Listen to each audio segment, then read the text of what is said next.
Seguindo com a leitura do livro O Perispírito e Suas Modelações, organizado por Luiz Gonzaga Pinheiro. Capítulo 7. O princípio inteligente. Pergunta: a alma pareceria assim ter sido o princípio inteligente dos seres inferiores da criação? Resposta: não dissemos que tudo se encadeia na natureza e tende à unidade? É nesses seres que estais longe de conhecer totalmente que o princípio inteligente se elabora, se individualiza pouco a pouco e ensaia para a vida. Como dissemos, é, de alguma sorte, um trabalho preparatório, como a germinação, em seguida ao qual o princípio inteligente sofre uma transformação e se torna espírito. Meus amigos, o entendimento dessa questão é fundamental para que nós possamos entender a criação com letra maiúscula. Esse texto está em O Livro dos Espíritos, de Allan Kardec. É a pergunta 607.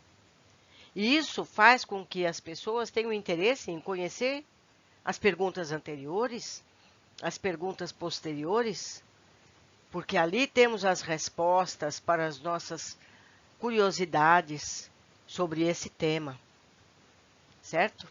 Continuando. O princípio inteligente.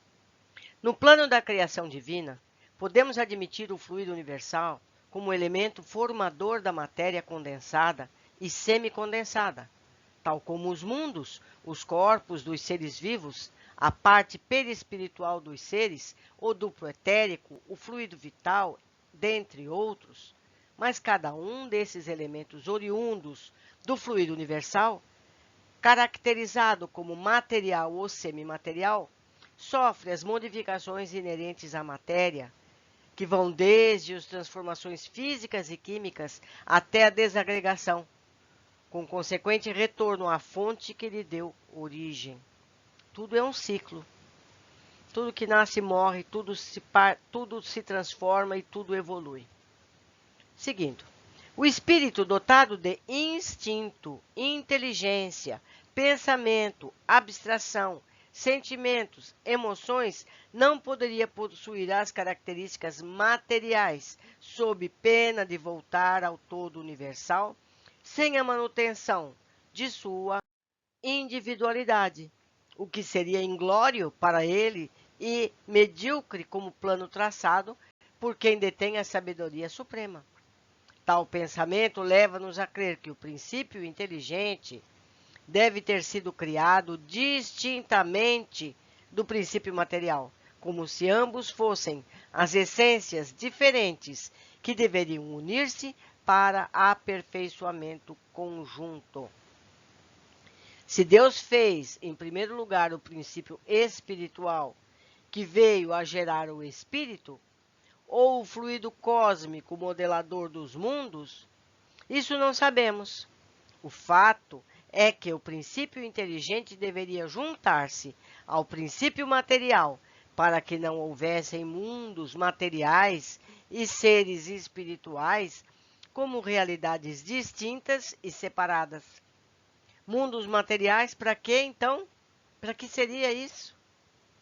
Criados os mundos e existindo os princípios inteligentes, esses passam a habitar a matéria, iniciando um longo trabalho de elaboração de sua vestimenta perispiritual, podendo assim manifestar-se em plano mais denso através desse intermediário, o perispírito.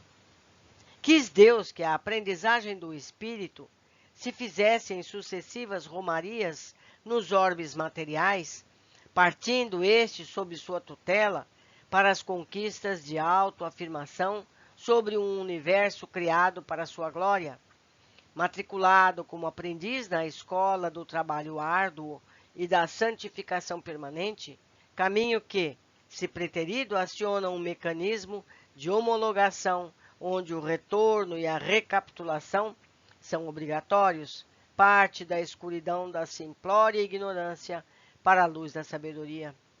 não há como furtar-se a esse destino.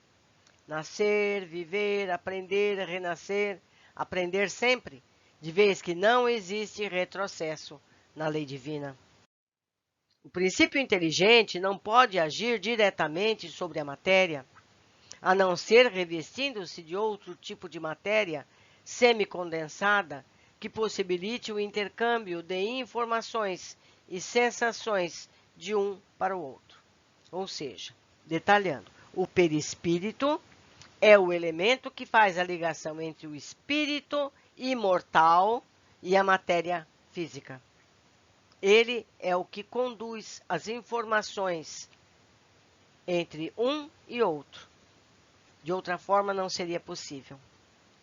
Seguindo, o início de nosso estudo sobre perispírito começa nesse ponto, onde o princípio inteligente, aliando-se aos cristais, demora-se por séculos, forçando a matéria a obedecer a uma geometria definida, tornando seu esboço perispiritual maleável, gravando no mesmo formas e linhas precisas. Quanto aos corpos brutos, tais como os minerais, rocha, ferro, zinco, ouro, dentre outros, abstenho-me de comentários, mesmo porque encontro pouca lógica na união do princípio inteligente na matéria bruta, onde ele ficaria apático, sem nenhuma aprendizagem. Na condição de prisioneiro em matéria bruta, ele permaneceria adormecido, estático, sem registros, a não ser que esteja desenvolvendo uma afinidade de ordem química.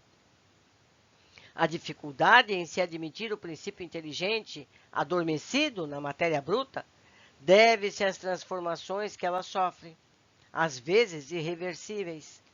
Alguém poderá sustentar que o princípio inteligente encontra-se inerte na matéria. Mas em que tipo de materiais? O ferro é trabalhado pelo fogo e serve às necessidades humanas. De outra feita, sofre oxidação e é consumido pela ferrugem. A rocha é desgastada pelas intempéries e vira pó. Outro tanto vai para as construções de estradas e residências. O ouro é transformado em joias para adornar a vaidade e fomentar a cobiça ou ficar preso em cofres fortes. O zinco atende às necessidades da construção civil. Poder-se-ia dizer que nesses materiais o princípio inteligente estaria adormecido? E o que ocorreria com ele caso habitasse esses materiais, quando os mesmos sofressem transformações irreversíveis, tal como a queima da madeira? Uma lei não pode ser estabelecida em cima de incertezas. Ou o princípio inteligente encontra-se adormecido nos minerais, ou não. Apelando para o senso prático, perguntamos: por que estaria para nada aprender ou a nada contribuir? Onde a matéria bruta inicia um princípio de organização formal, não falo de átomos e moléculas, obedecendo às formas geométricas em sua divisão, o que iniciaremos o nosso estudo colocando aí a união dos dois princípios, material e inteligente, gênese da mais admirável de todas as sagas do universo, a busca da autonomia espiritual. Esse é o questionamento do autor desse livro. Devemos assumir nossa atual capacidade de entendimento e aceitar a incapacidade para muitos aspectos da criação. Nós não sabemos tudo, não temos a competência para entender tudo. Estamos aqui para observar e tentar entender. O espírito, durante as fases mineral e vegetal, pode não estar individualizada. Possivelmente, nem mesmo estaria nas fases primitivas da vida biológica. Estamos cogitando tudo isso. São possibilidades? Segundo o Livro dos Espíritos, o seguinte está dito: os espíritos são a individualização do princípio inteligente, assim como os corpos são a individualização do princípio material. Isso está no Livro dos Espíritos, pergunta 79. Mais à frente, pergunta 585.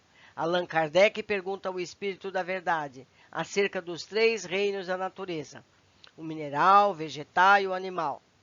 Naquela época, não se sabia da existência do reino Monera ou Protista. E então, comenta. A matéria inerte, que constitui o reino mineral, só tem em si uma força mecânica. As plantas, ainda que compostas de matéria inerte, são notadas de vitalidade. Os animais, também compostos de matéria inerte e igualmente dotados de vitalidade, possuem, além disso, uma espécie de inteligência instintiva, limitada, e a consciência de sua existência e de suas individualidades.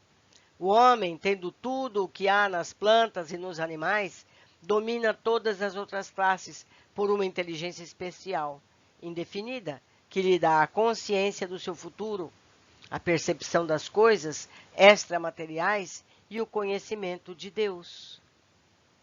Então, meus amigos, vamos aqui pouco e pouco, não só aprendendo com esses textos, mas sendo remetidos para outros livros, como a Gênese, como o Livro dos Espíritos, que nos foram trazidos por Allan Kardec. Agradeço a companhia de todos e espero no próximo capítulo.